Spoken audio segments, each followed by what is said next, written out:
Alors, après ces deux très belles premières interventions qui ont abordé énormément de sujets clés qu'on va retrouver pendant les 2 jours de conférence, je vous propose de commencer par la première table ronde du salon Tech for Retail sur un sujet brûlant, sur un des sujets d'ailleurs qui a été abordé pendant ces deux interventions, qui est l'IA.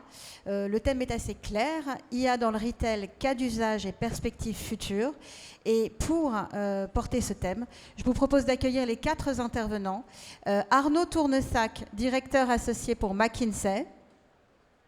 Avec un jingle, c'est encore mieux. Guillaume Dubrul, Chief Digital Officer and Marketing Officer pour Excel Group. Guillaume Sionis, Senior Industry Manager chez Google. Ah ben voilà, le jingle est arrivé. Hamza Marouche, directeur data et AI chez Tressone. Et enfin, Olivier Tull, directeur e-commerce et digital pour le groupe Fnac Darty.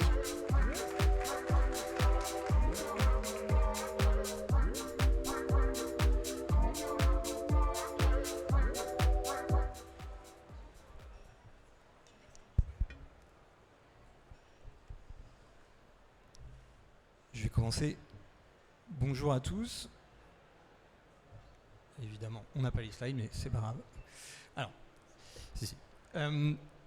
on va très rapidement faire une introduction et après on rentrera dans le cœur du sujet, mais on voulait poser un tout petit peu de perspective sur pourquoi on essaye de faire un zoom non seulement sur les cas d'usage dans le retail, mais surtout sur le futur, parce qu'en fait on voit que c'est important qu'on regarde la trajectoire.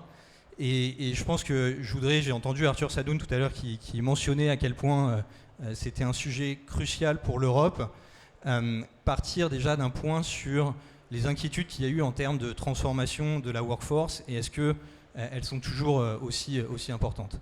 Et pour ça, il faut se projeter un peu dans le passé et voir que en fait, les dernières transformations ont plutôt apporté de la croissance et de la richesse versus détruire de la valeur.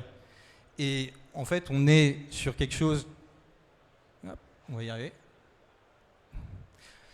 Quand ça viendra, ça viendra. On est sur une transformation qui est particulièrement cruciale pour l'Europe. En fait, on a une perte de productivité depuis les années maintenant 2000-2010, et ça va être le prochain levé de productivité. Et donc c'est crucial en fait pour l'avenir de notre pays, pour l'avenir de notre continent, et donc c'est important qu'on parle en fait de comment les entreprises l'abordent. Je crois que ça marche pas. Je sais pas si quelqu'un. Bon, on aura un problème technique. On va le faire sans les pages en tout cas au début. Donc il y avait quelques messages que je voulais passer en introduction. Le premier, c'est qu'en fait on a vu en 2023 une année d'adoption et de découverte. On est basculé en 2024 sur plutôt une année où on a commencé à gagner en maturité. On a commencé à gagner en maturité sur différents sujets et je voulais vous laisser quelques perspectives là-dessus avant de commencer. Le premier, c'est qu'en fait, on a vu un vrai marqueur entre les personnes qui se démarquaient en termes de leadership GenAI et des personnes qui, en fait, avaient du mal à adopter le GenAI. Donc, ils sont à différents niveaux. Le premier, en fait, étonnamment, c'est une approche de risque. Et en fait, on voit un ratio x2 à x3 entre les personnes qui ont retraîné leurs équipes tech pour totalement prendre la partie risque et les personnes qui n'ont pas retraîné ces personnes-là. Donc en fait, c'est un premier marqueur différenciant, c'est la partie risque. Je voulais commencer par là. C'est malheureusement pas la partie la plus sexy, mais c'est le premier marqueur. Le deuxième, ça a été les personnes qui ont réellement réapproprié leur stratégie, et notamment à un niveau board. Donc pareil, on a en fait, entre les leaders et les laggards, un ratio x2 entre les personnes qui ont retrainé leur board et qui ont, détaillé ça dans une feuille de route. Et le troisième sur lequel je voulais vous laisser, et notamment pour demander aussi aux personnes comment ils l'ont approché, c'est plus des questions en fait d'architecture et sur la façon dont ils ont approché les sujets. Je vais passer étant donné qu'on a perdu un peu de temps. Mais on a réellement maintenant une différence entre les personnes qui ont modularisé, qui ont essayé de se poser la question de quels sont leurs cas d'usage et quelles sont en fait les façons dont ils veulent se transformer, et les personnes qui ont pris ça cas d'usage par cas d'usage. Donc ça amène maintenant une vraie question de, voilà, on a les premières applications qui étaient très focalisées productivité, comment on bascule vers des transformations complètes, et c'est un peu les thèmes qu'on voulait essayer d'aborder avec les différents intervenants aujourd'hui.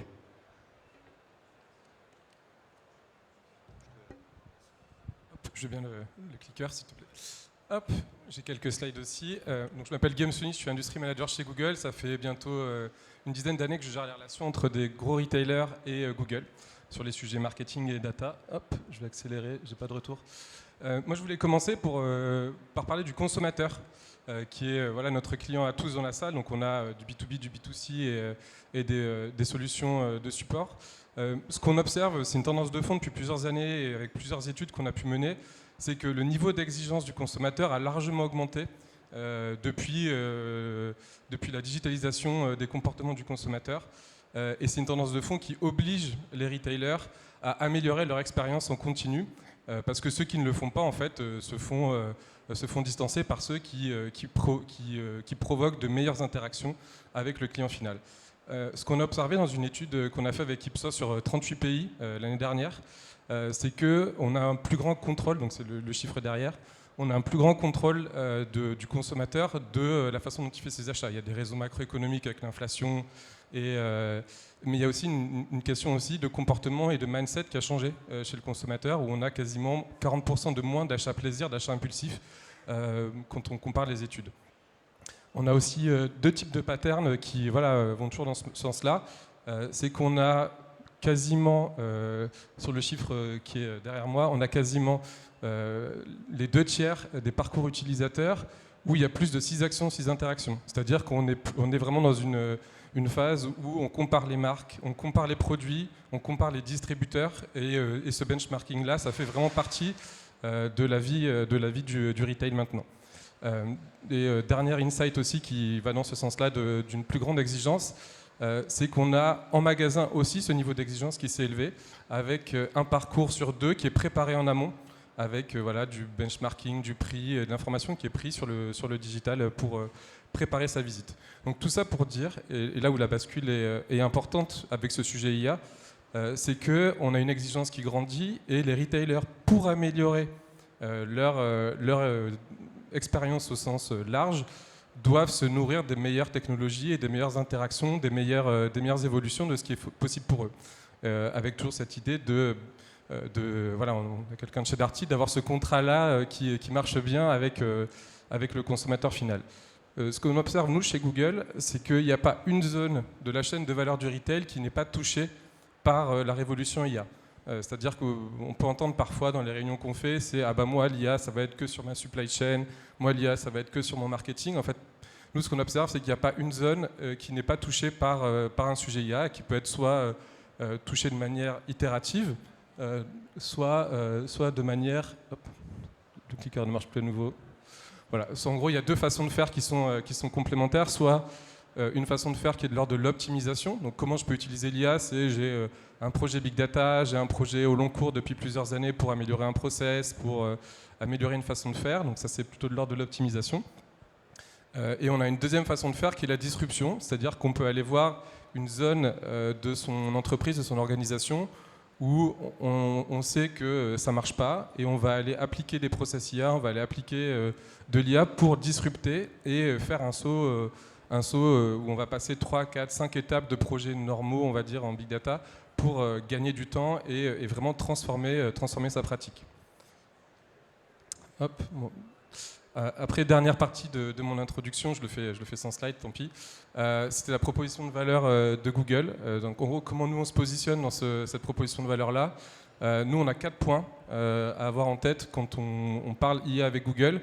La première, déjà, c'est que, c'est pas un sujet nouveau pour nous.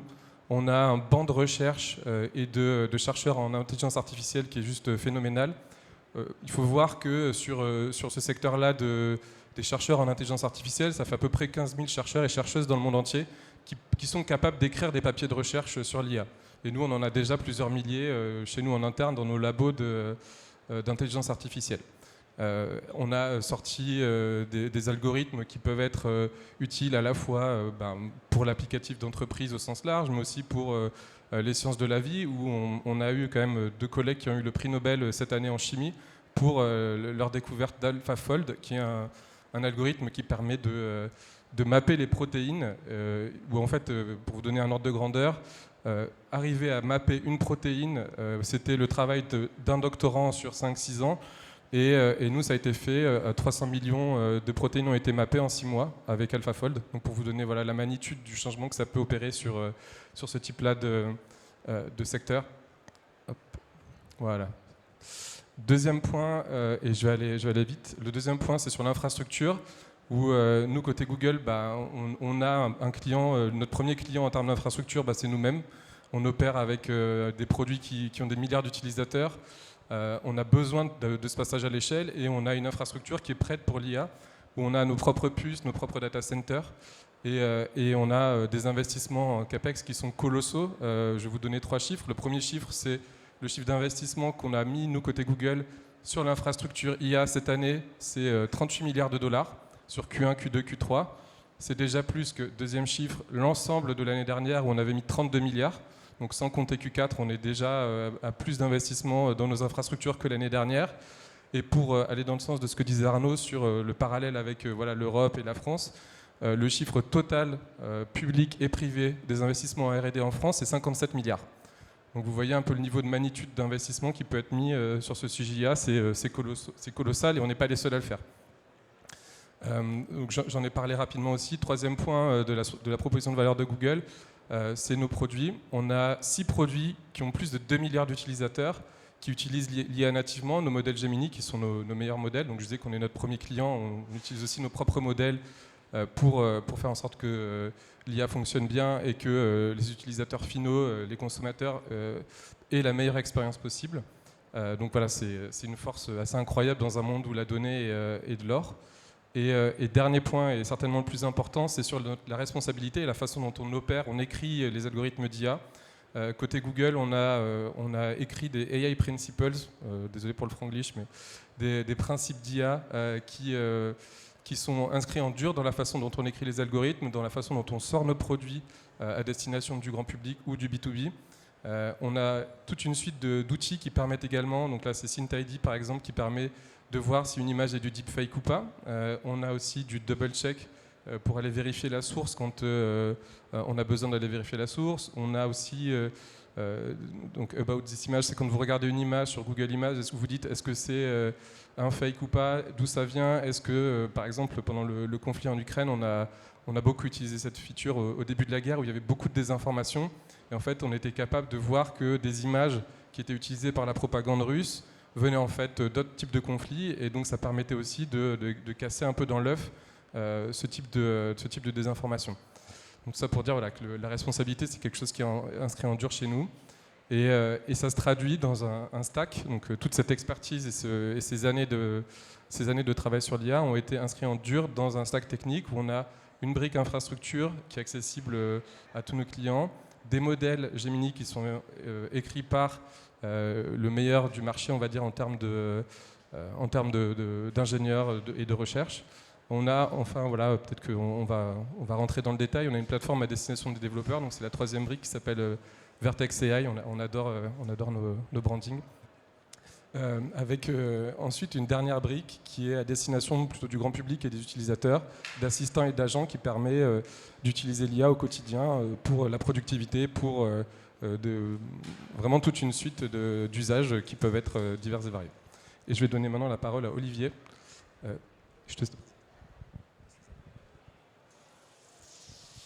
Bonjour à tous, je suis Olivier Teul, directeur e-commerce et digital du groupe Fnac Darty. Donc je vais m'essayer à la zapette magique. Donc là ça marche, je pense que vous connaissez Fnac et Darty, 2 marques emblématiques. Je vais rentrer dans le vif du sujet. Alors, quel est le sujet pour nous, IA, pour un distributeur comme Fnac Darty ? Il y a trois grandes dimensions. La première, elle est commerciale. Je pense que vous avez noté qu'on est bientôt période de Noël. C'est Black Friday, un premier vendredi dernier. Il y en a un deuxième vendredi qui arrive. Et notre ambition, c'est d'être la destination, avec un grand L, un grand A, la destination pour tous vos achats de produits qui font appel à l'intelligence artificielle. Donc on a d'abord un enjeu commercial majeur d'être l'enseigne de référence. Et pour faire ça, il faut qu'on embarque tous nos collaborateurs et en particulier la force de vente. Donc on a fait un effort important cette année. L'ensemble de nos vendeurs sont formés aux impacts de l'IA sur les devices, etc. Et vous noterez quand vous irez en magasin faire vos cadeaux de Noël que la plupart d'entre eux, 60% d'entre eux, ont des badges, ont été certifiés et donc ont reçu une formation, un cursus spécifique à l'IA, donc sont capables de répondre à vos questions, aux questions des Français sur les enjeux de l'IA au quotidien. Et enfin, et ce n'est pas le moindre impact ou le moindre enjeu pour nous, il y a des enjeux de transformation dans tous les métiers d'un distributeur. Ça a été évoqué par mes camarades de McKinsey et de Google. On a des impacts dans l'ensemble de notre chaîne de valeur, que ce soit les métiers du commerce, de l'approvisionnement, que ce soit le marketing, la génération de contenu, la supply chain, etc. etc. Peut-être pour rentrer encore plus dans le concret, j'ai choisi de vous illustrer les use cases qui sont soit en production, soit sur le point de l'être, donc qui sont à l'échelle déjà chez nous, dans le domaine du e-commerce dont je m'occupe plus particulièrement pour le groupe. Le e-commerce chez Fnac Darty, c'est grosso modo un quart du volume d'affaires. Et c'est effectivement une zone où on a pu avancer plus vite parce qu'on a à la fois une architecture technique favorable par construction, des partenariats avec des grands de la technologie et puis des équipes qui sont déjà organisées, qui étaient déjà très sensibles à ces sujets de machine learning, de data depuis plusieurs années. Donc on a un grand nombre d'applications. Il y en a une qui me tient à cœur, c'est le moteur de recherche. Le moteur de recherche dans le e-commerce, c'est absolument essentiel puisqu'il y a 30 ou 40% de la valeur qui passe par le moteur de recherche.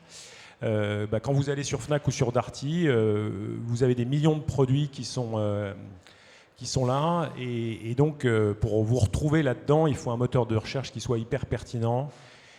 Ça fait plusieurs années qu'on investit machine learning. Maintenant, on est en train d'ajouter, de connecter ce système aussi à des modèles de langage, de manière à le rendre de plus en plus intelligent. Et donc, c'est un effort sur longue période pour gagner chaque jour, chaque semaine, chaque année des points de pertinence. Donc, c'est le premier exemple. Deuxième exemple, la qualité de données, les fiches produits. On crée des millions de fiches produits chaque année. Et donc, on utilise l'intelligence artificielle pour les catégoriser, les améliorer et maintenant également aussi pour générer des descriptifs quand le descriptif que nous avons est insuffisant ou perfectible. Et ça, c'est déjà à l'échelle puisqu'il y a des millions de produits qui passent dans ces moulinettes de machine learning que nous avons développées depuis plusieurs mois maintenant. Troisième exemple, le service après-vente, le self-care quand vous êtes sur le site, par exemple sur Fnac, vous allez dans Mon compte et vous pouvez interagir avec un modèle qui va être extrêmement efficace pour répondre en gros aux 10 premières préoccupations des internautes. Où est mon colis? Pourquoi mes points fidélité n'ont pas été crédités, etc. Et donc ça démarre et ça a un impact déjà très important. Et puis, autre exemple, la modération des avis clients, où on utilise aussi là l'intelligence artificielle pour faciliter le travail des équipes et dégrossir le travail des équipes. On arrive à traiter grosso modo 80% des avis sur ce mode-là. Voilà, donc peut-être un petit récap avant de passer la parole à mon voisin. Pour un distributeur comme nous, c'est un challenge majeur pour nos clients, pour nos collaborateurs et pour la transformation de nos métiers. Et vous voyez qu'on a des use cases extrêmement concrets et c'est que le début en fait. Merci.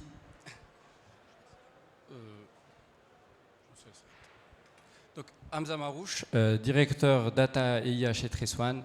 Et j'ai rejoint le monde du retail et Treswan il y a 8 ans. Pour ceux qui ne connaissent pas Treswan, on est le leader mondial du PLM et de la conformité réglementaire pour les produits de grande consommation.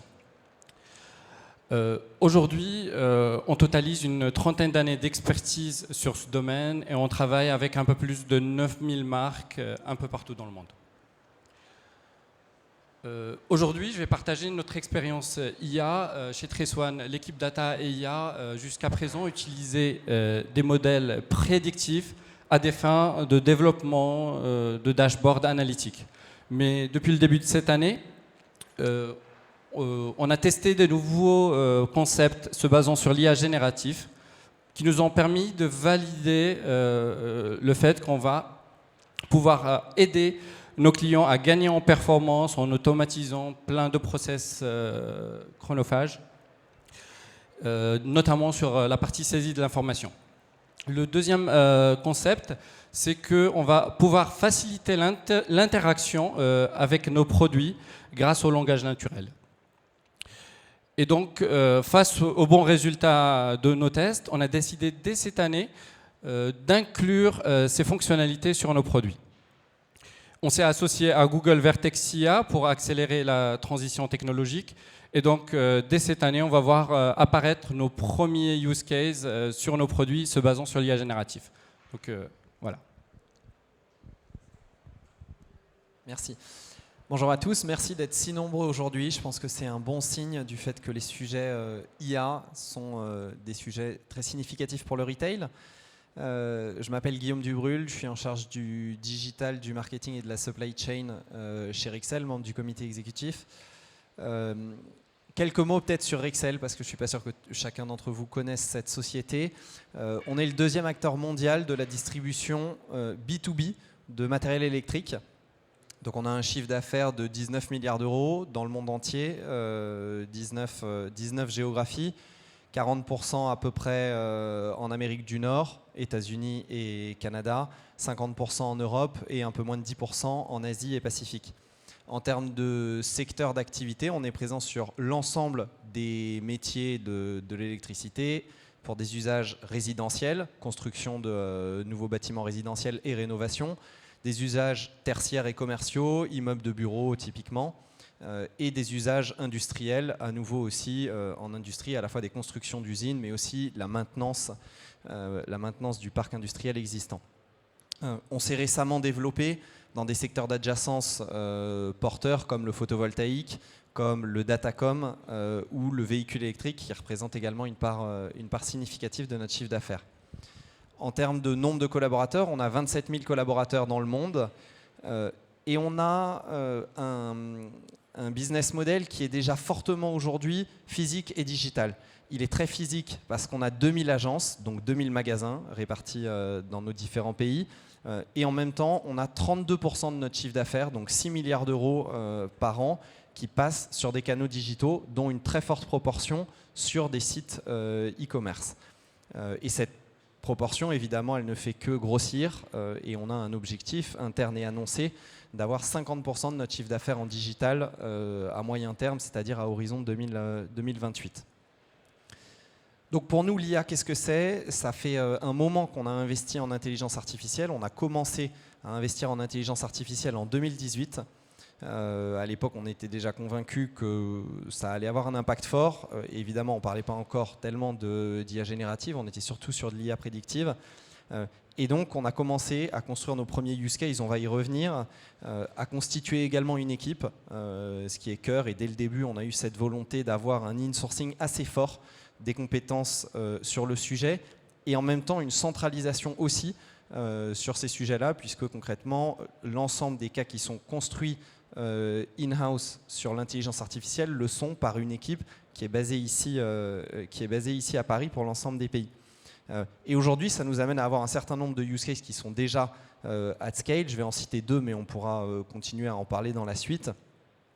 On a aujourd'hui plus de nos 10-12 plus gros pays qui ont un algorithme de prédiction du churn, c'est-à-dire l'attrition client, depuis plusieurs années. C'est-à-dire que concrètement, les commerciaux Rexel reçoivent toutes les 2 semaines une alerte qui est sur leur CRM, donc sur leurs outils digitaux du quotidien, et qui leur dit attention, tel client a de très fortes chances de ne plus être un client Rexel dans les 6 prochains mois, basé sur l'analyse de centaines de paramètres qu'évidemment on ne pourrait pas faire simplement dans une analyse du portefeuille client classique par le commercial. Un autre exemple, aujourd'hui, on a 50% de nos agences, donc on a plus de 1000 agences dans le monde, dont l'assortiment est prédit par intelligence artificielle, à la fois sur les références qu'il faut qu'on porte, donc la largeur d'assortiment, mais aussi sur la profondeur de stock qu'il faut qu'on porte. Et là, à nouveau, c'est aussi un process dynamique, c'est revu 4 fois par an avec pas mal d'IA derrière. Donc ravi de pouvoir échanger avec vous et je suis sûr qu'on va pouvoir avoir l'occasion de rentrer un peu plus dans le détail.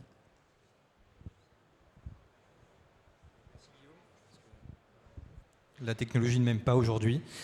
Donc effectivement, c'est une bonne transition vers le premier point qui est, avant de regarder vers le futur, comment toi et les autres intervenants, vous avez approché le point de départ. Comment prioriser, choisir les premiers cas? Est-ce que vous êtes plutôt parti dans un mode disruptif que mentionnait Guillaume ou plutôt un peu plus incrémental? Merci Arnaud. Alors on est parti, donc maintenant il y a 6 ans, sur vraiment une approche par use case, et c'était une approche qui était très métier dès le début, donc ça a été porté très haut dans l'entreprise, directement par notre directeur général, et on a identifié à l'époque 16 use cases différents, qui étaient des use cases métiers, en vente, en supply chain, en finance. Et on en a priorisé 2. Les 2 qu'on a priorisés, en l'occurrence, c'était la prédiction de l'attrition client, donc le churn, et la prédiction de notre assortiment en agence, parce que dans les 2 cas, on considérait que la prédiction de l'attrition client, évidemment, ça nous permettait de générer de la vente supplémentaire. Et pour ce qui est du stock, on porte 2 milliards de stocks dans le monde, et donc évidemment, il y avait un impact assez fort aussi de ce point de vue-là.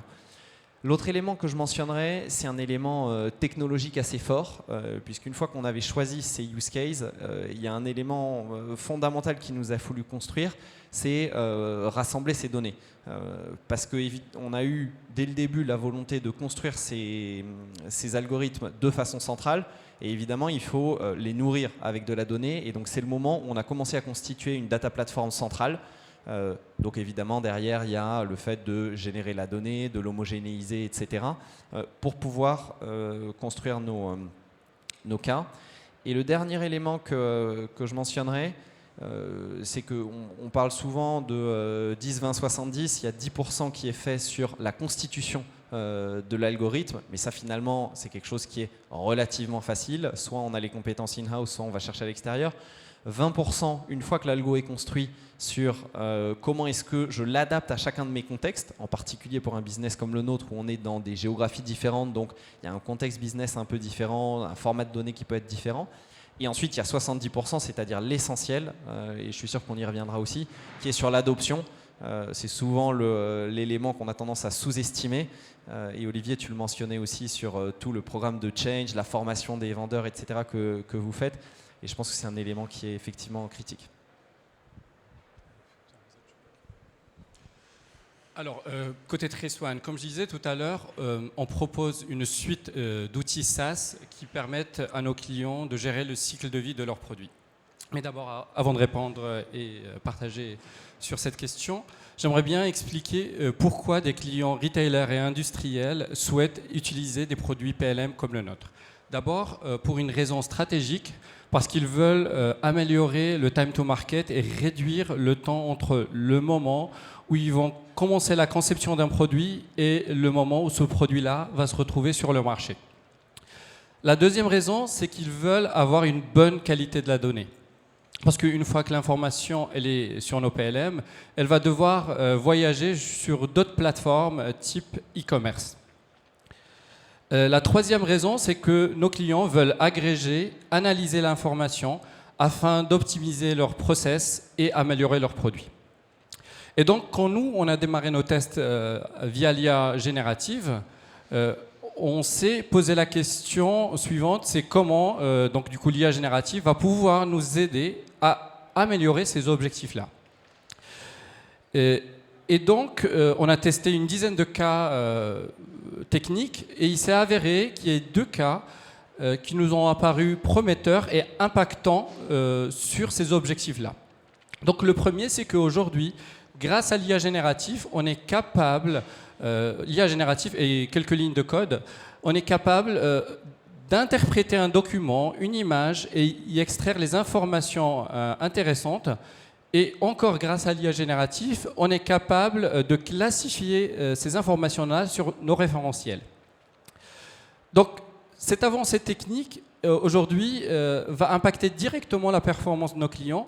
En fait, si on prend un exemple, aujourd'hui, si un client est en train de faire la conception d'un produit, il va devoir saisir des centaines d'informations.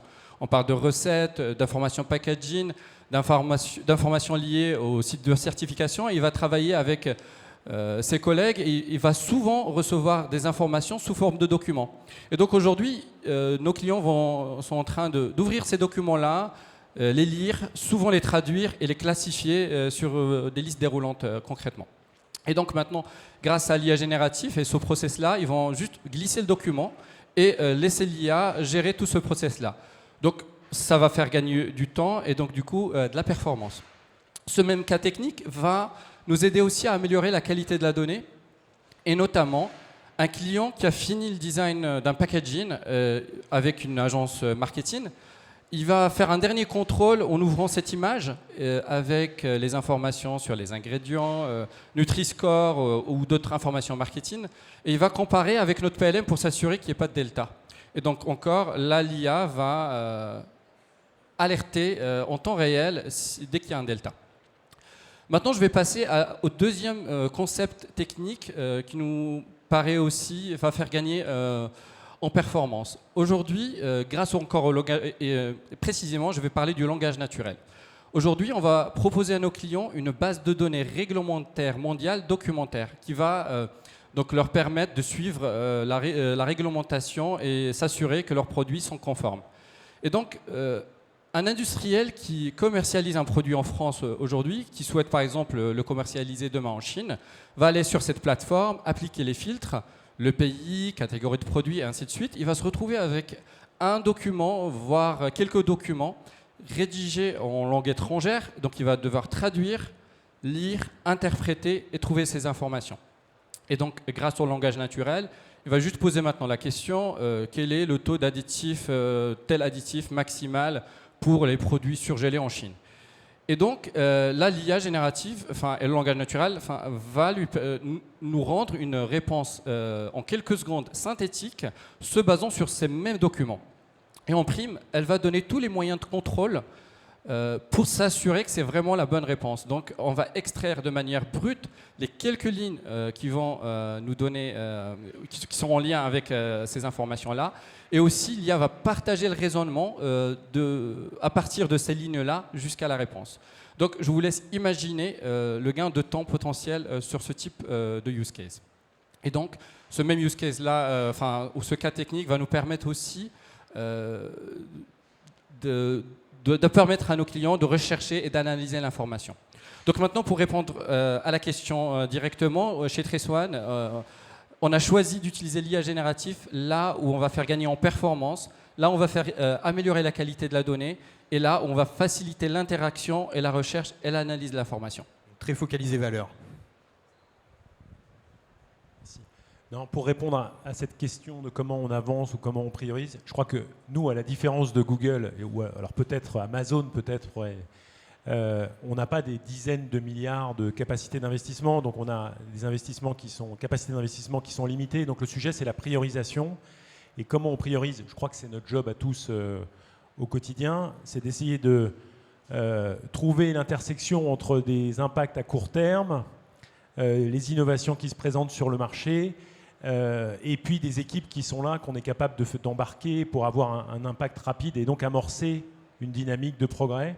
Et là où c'est difficile, c'est qu'on a plein d'injonctions contradictoires parce que souvent, il faut moderniser les couches basses ou les socles techniques qui sont plus loin des métiers, plus loin des consommateurs, avec moins d'impact. Et si on ne le fait pas, on n'est pas capable de profiter de la technologie. Donc en permanence, on est pris dans un arbitrage entre la modernisation du socle et puis l'impact plus immédiat, plus spectaculaire qu'on peut avoir avec certains use cases dont nous avons parlé ensemble. Donc en fait, le sujet, c'est en permanence de travailler le long terme en même temps que le court terme, avoir de l'impact pour le client et puis aussi moderniser nos systèmes.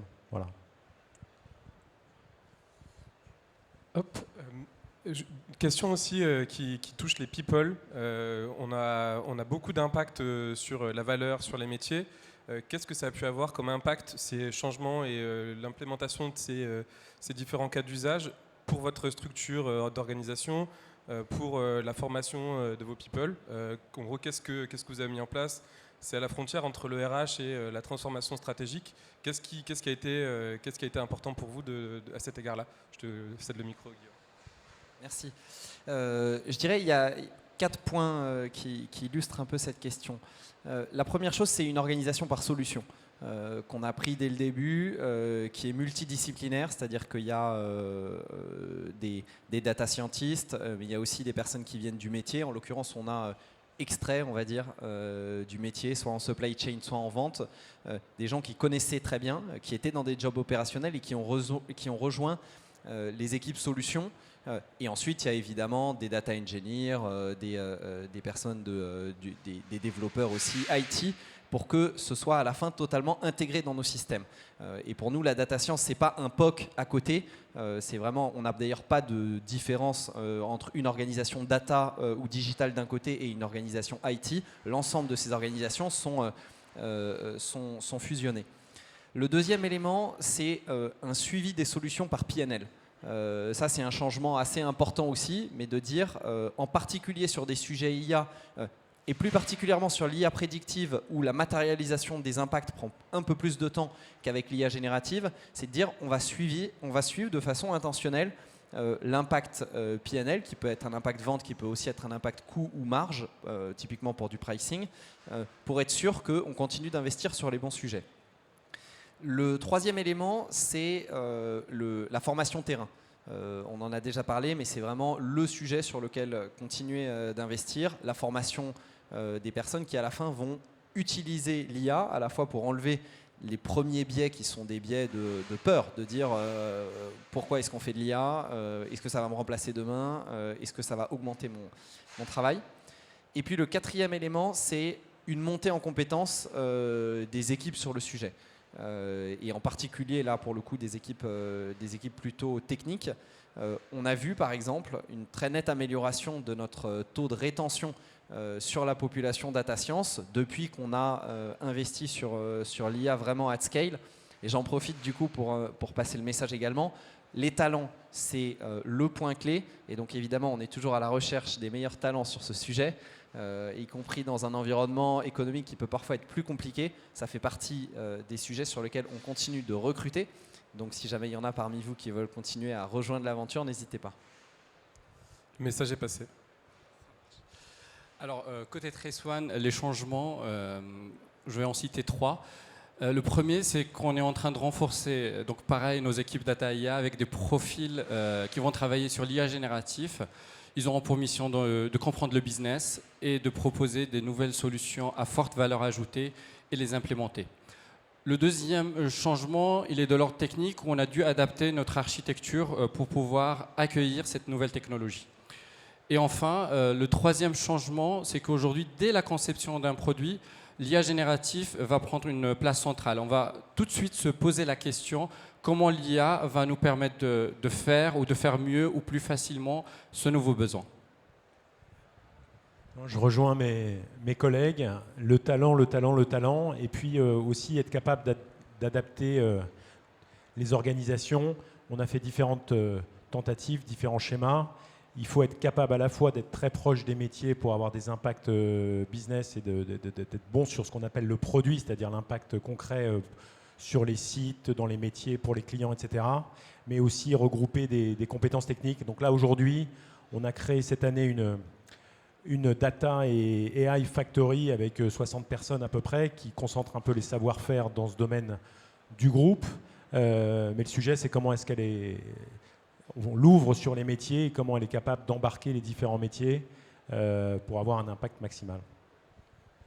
Et avant de passer à la dernière question, je voulais rebondir effectivement sur ce que disait Guillaume sur la partie workforce transformation, vraiment effectivement la réduction de l'emploi liée à l'IA. C'est vrai quand on fait un peu les études sur l'IA entre l'année dernière et cette année, c'est le critère qui descend le plus en termes d'inquiétude. En fait, je pense qu'il y a une prise un peu de conscience aussi des différentes entreprises sur le fait que on est plus dans un monde où on va aller augmenter de la productivité plutôt que d'aller faire de la réduction d'emploi, alors que le plus gros souci, ou en tout cas point d'inquiétude, est maintenant l'exactitude de la réponse. Et je pense qu'il vient démontrer aussi une bascule des personnes sur j'ai vraiment envie maintenant de mettre ces outils à disposition de mes personnes qui sont en face des clients, voire de mes clients directement. Ça fait un peu la transition justement vers la dernière question qui est vous, quand vous regardez vers l'avenir, qu'est-ce qui vous excite, qu'est-ce qui vous intéresse, ça va être quoi le ou les cas d'usage du futur, et peut-être de l'autre côté, le point d'inquiétude, ou en tout cas le risque que vous voyez sur les années à venir. Je peux commencer. Alors, les sujets d'opportunité, évidemment, tout ce qui a été ouvert par l'IA générative. Il n'y a pas que l'IA générative. Je pense que l'IA prédictive a encore de beaux jours devant elle, parce que pour des prédictions un peu complexes ou structurées, c'est quand même, ça continue d'être très fort. Mais évidemment, pour la gestion de la donnée non structurée, pour tout ce qui est, nous typiquement, on a 60% de nos 27 000 collaborateurs qui sont des forces de vente. Donc ils font face tous les jours à des demandes clients qui peuvent être à l'écrit sur des mails plus ou moins structurés ou par téléphone. Et là évidemment la compréhension du besoin et la transcription dans une recommandation produit plus pertinente, la réponse à un devis de façon beaucoup plus rapide, etc. Ça c'est des champs sur lesquels on travaille beaucoup. Le deuxième élément que je citerai, c'est et que je trouve impressionnant dans sa rapidité en fait et dans la façon dont ça a évolué depuis un an, c'est tout ce qui est low-code, no-code. Aujourd'hui, il y a un an, on entendait beaucoup de partenaires technologiques nous dire « Oui, mais ça c'est possible même pour quelqu'un qui n'a pas des compétences de code, il suffit de faire un prompt assez simple et ça va fonctionner. » Et à l'époque, vous testiez vous-même sur votre ordi et vous disiez « Oui, mais en fait, ça ne fonctionne pas. » Oui, ça ne fonctionne pas parce que ça va arriver dans 6 mois, ça va arriver dans un an. Aujourd'hui, ce que pitch la majeure partie des gros partenaires technologiques, vous le faites en live sur votre ordi, ça fonctionne. Et ça fonctionne pour des gens qui ne sont pas des tech addicts très forts. Donc la question de comment est-ce qu'on rend cette information disponible pour une population assez large des employés et qu'on leur dit commencez à réfléchir à ce que l'IA générative peut vous apporter et vraisemblablement pour une partie importante, vous allez pouvoir le faire en self-service, c'est significatif.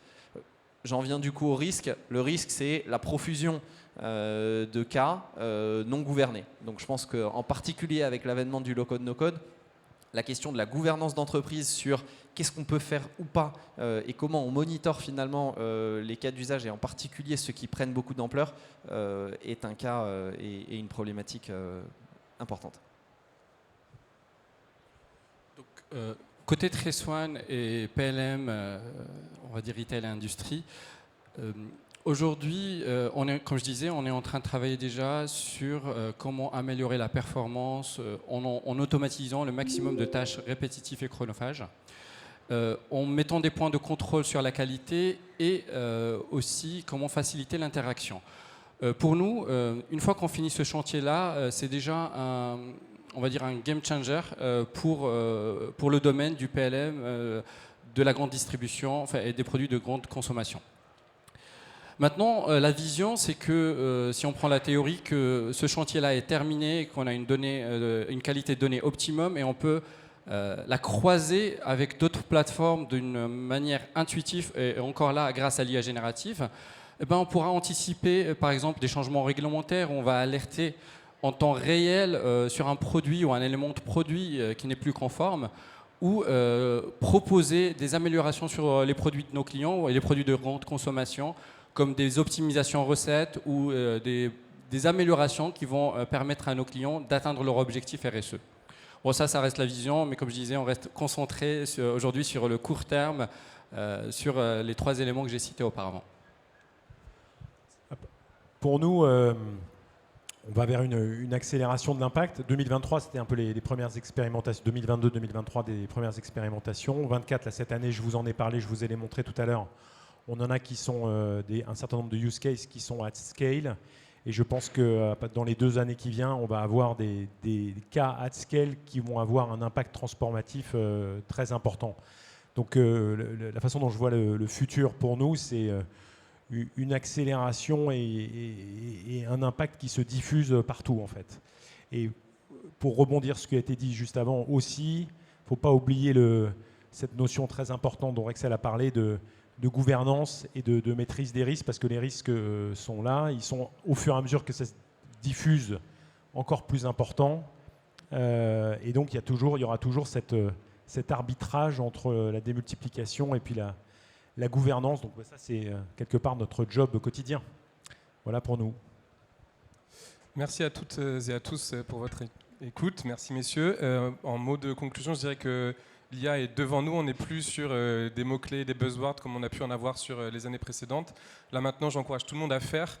À partir du moment où c'est bien gouverné, si les gens dans l'organisation sont bien entraînés et si on utilise des solutions qui sont vraiment transformatives et au plus profond et au plus proche de l'intégration avec une stratégie d'entreprise. Merci à tous.